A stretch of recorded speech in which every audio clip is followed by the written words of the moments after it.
محبت جب عروج پر ہوتی ہے تو ایسا لگتا ہے جیسے کائنات کی تمام سر، تمام رنگ اور تمام ستارے کسی ایک چہرے کے گرد طواف کر رہے ہیں۔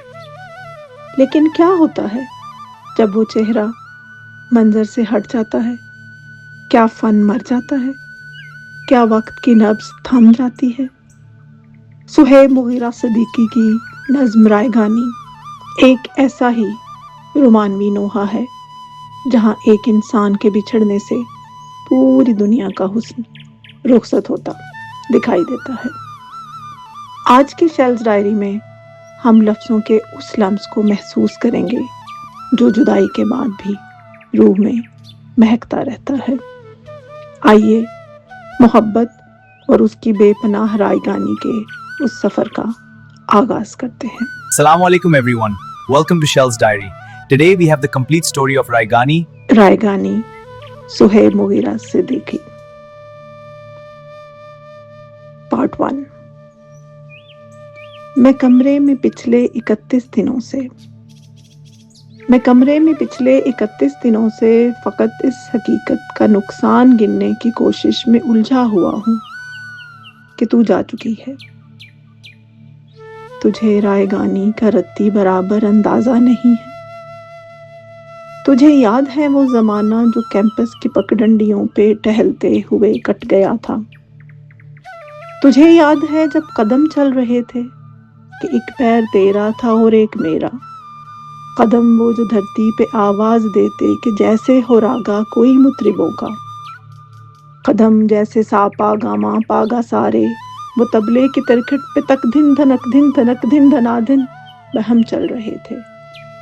قدم جو مسلسل اگر چل رہے تھے تو کتنے گویوں کے گھر چل رہے تھے۔ قدم جو مسلسل اگر چل رہے تھے تو کتنے گویوں کے گھر چل رہے تھے، مگر جس گھڑی تو نے اس راہ کو میرے تنہا قدم کے حوالے کیا، ان سروں کی کہانی وہیں رک گئی۔ کتنی فنکاریاں، کتنی باریکیاں، کتنی کلیاں بلاول گویوں کے ہونٹوں پہ آنے سے پہلے فنا ہو گئے۔ کتنے نصرت فتح، کتنے مہدی حسن منتظر رہ گئے کہ ہمارے قدم پھر سے اٹھنے لگے۔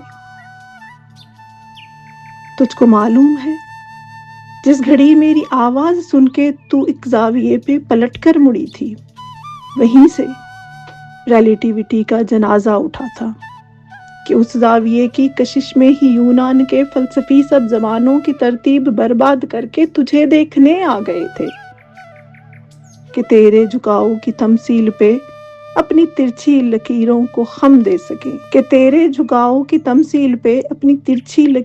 خم دے سکیں، اپنی اکڑی ہوئی گردنوں کے لیے اپنے وقتوں میں پلٹیں، جیومیٹری کو جنم دے سکیں۔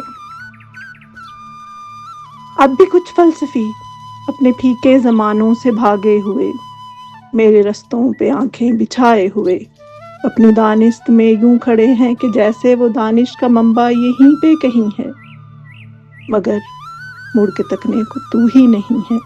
تو کیسے فلورنس کی تنگ گلیوں سے کوئی ڈیونچی اٹھے، کیسے ہسپانیہ میں پکاسو بنے، ان کی آنکھوں کو تو جو میسر نہیں ہے۔ یہ سب تیرے میرے اکٹھے نہ ہونے کی قیمت ادا کر رہے ہیں کہ تیرے نہ ہونے سے ہر ایک زمان میں، ہر ایک علم و فن میں، ہر ایک داستاں میں کوئی ایک چہرہ بھی تازہ نہیں ہے۔ تجھے رائگانی کا رتی برابر اندازہ نہیں ہے۔ تجھے رائگانی کا رتی برابر اندازہ نہیں ہے۔ یہ تھی رائگانی 1۔ اب رائگانی 2۔ جو بات گنتی کے چند دنوں سے شروع ہوئی تھی وہ سالہا سال تک چلی ہے، کئی زمانوں میں بٹ گئی ہے۔ میں ان زمانوں میں لمحہ لمحہ تمہاری نظروں کے بن رہا ہوں۔ میں اب تلک بھی تمہارے جانے کا باقی نقصان گن رہا ہوں۔ مجھے زمانہ یہ کہہ رہا تھا کہ رائگانی مبالغہ ہے، بھلا تمہاری جدائی کا دکھ زماں مکاں کو ہلا رہا ہے، بھلا ریلیٹیوٹی کی سائنس کسی کے مڑنے سے منسلک ہے۔ انہیں بتاؤ تمہارے جانے کا دکھ اٹھا کر فقط اکیلا وہ میں نہیں تھا جو ذرہ ذرہ بکھر گیا تھا۔ انہیں بتاؤ، تمہارے جانے کا دکھ اٹھا کر فقط اکیلا وہ میں نہیں تھا جو ذرہ ذرہ بکھر گیا تھا۔ تمہارے جانے کے کچھ دنوں میں ہمارا ہاکنگ بھی مر گیا تھا، اور اس کی تھیوری کے کالے گڑھے جنہیں ہمیشہ تمہاری آنکھوں میں دیکھنا تھا، وہ میرے چہرے پہ پڑ گئے ہیں، وہ میری آنکھوں میں گڑ گئے ہیں۔ تمہارے جانے کے بعد سب کچھ ہی 180 کے زاویے پہ پلٹ گیا ہے کہ میرا ہونا تمہارے ہونے سے منسلک تھا۔ تمہاری آنکھوں کی روشنی تھی تو میں بھی دنیا میں ہو رہا تھا، تمہارے لہجے کے سر ملے تھے تو میں بنا تھا، تمہارے ہاتھوں کا لمس ہاتھوں کو مل رہا تھا تو دیکھتا تھا، ہمارے ہاتھوں کے ایٹموں کی دفاع کی قوت کشش میں کیسے بدل رہی ہے۔ پر اب تمہاری نظر کہیں ہے، تمہارا لہجہ بھی اب نہیں ہے۔ تو تم بتاؤ میں کس طریقے سے اپنی ہستی کو نیستی سے جدا کروں گا؟ میں دنگ آنکھوں سے ساری دنیا کو دیکھتا ہوں اور اپنے ہونے کی کوئی علت تلاشتا ہوں۔ عجیب طرح کا بے نشاں بے مقام دکھ ہے۔ سمجھنے والے سمجھ گئے تھے یہ رائے گانی ہے۔ رائے گانی تمام صدیوں کا خام دکھ ہے۔ میں اب حقیقت سمجھ رہا ہوں، تمام دکھ تھا، تمام دکھ ہے۔ تمہیں بتاؤں کسی کے ہونے کا کوئی مقصد، کوئی معنی کہیں نہیں ہے۔ اگر تو نیتشے نہیں مرا ہے تو اس سے پوچھو، اگر تو نیتشے نہیں مرا ہے تو اس سے پوچھو کہ کیا کریں گے زمین پہ رہ کے؟ پلیں بڑھیں گے، بقا کی خاطر لڑے مریں گے، پھر اپنے جیسے کئی جنیں گے اور اس جہاں سے نکل پڑیں گے۔ جنہیں جنیں گے وہ سب کے سب بھی یہی کریں گے، لڑے مریں گے، پلے بڑھیں گے، پھر ان کے بچے اور ان کے بچے اور ان کے بچے۔ یہ کیا تماشائے ہائے ہو ہے؟ یہ زندگی ہے تو اخ تھو ہے۔ اسی کراہت کے ساتھ کتنے زماں گزاروں، میں کس مروت میں رائے گانی کا دکھ گلے سے لگا کے رکھوں۔ تمہیں بتاؤں کہ یہ اذیت بھی بے پناہ ہے۔ میں ایسی حالت میں جس جگہ جتنے دن رہا ہوں، میں اب تلک بھی تمہارے جانے کا باقی نقصان گن رہا ہوں۔ یہ تھی رائے گانی 2۔ اب رائے گانی 3۔ اور کتنی دفعہ ایک ہی راگ پھر سے سنوں، بانسری کی تھکن مجھ کو کونوں مکان کی سبھی وسعتوں سے پکڑ لائی ہے۔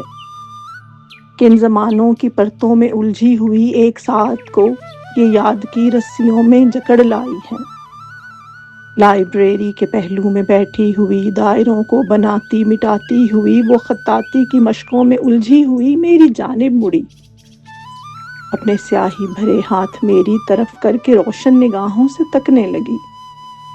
نبض بھی وقت کے ساتھ تھمنے لگی۔ مجھ کو روشن نگاہوں میں لکھی ہوئی ایک تحریر پڑھنے کا دکھ کھا گیا۔ دیکھتے دیکھتے آستینوں کی ڈوری کو گرہیں لگانے کا حکم آ گیا۔ وقت کی نبض سن، ایک وائلن کی دھن، ہند کی مطربہ کی چھلی انگلیوں سے کوئی راگ سارے میں پھیلا تو ادراک ہونے لگا۔ عمر کی رائے گانی سے واحد کمایا ہوا ایک لمحہ تھی وہ۔ ہند کی مطربہ کی چھلی انگلیوں سے کوئی راگ سارے میں پھیلا تو ادراک ہونے لگا۔ عمر کی رائے گانی سے واحد کمایا ہوا ایک لمحہ تھی وہ مجسم ترنم تھی، نغمہ تھی وہ، میں جسے عمر بھر گنگناتا رہا، اس کے پہلو میں بیٹھا رہا کچھ برس، اپنے کچے سروں کو پکاتا رہا۔ کون سا سر تھا میں نے جسے اس بدن کی رگوں میں بکھیرا نہیں؟ وہ مگر ایک نغمہ تھی، نغمہ بھی ایسا جو میرا نہیں تھا۔ کون سا سر تھا میں نے جسے اس بدن کی رگوں میں بکھیرا نہیں تھا؟ وہ مگر ایک نغمہ تھا، نغمہ بھی ایسا جو میرا نہیں تھا۔ یہ تھی رائے گانی 3۔ سچ تو یہ ہے کہ محبت کبھی ضائع نہیں ہوتی، وہ بس ایک خام دکھ بن کر ہمارے اندر ٹھہر جاتی ہے۔ وہ لمحہ جب محبوب مڑ کر دیکھتا ہے، وہ ایک لمحہ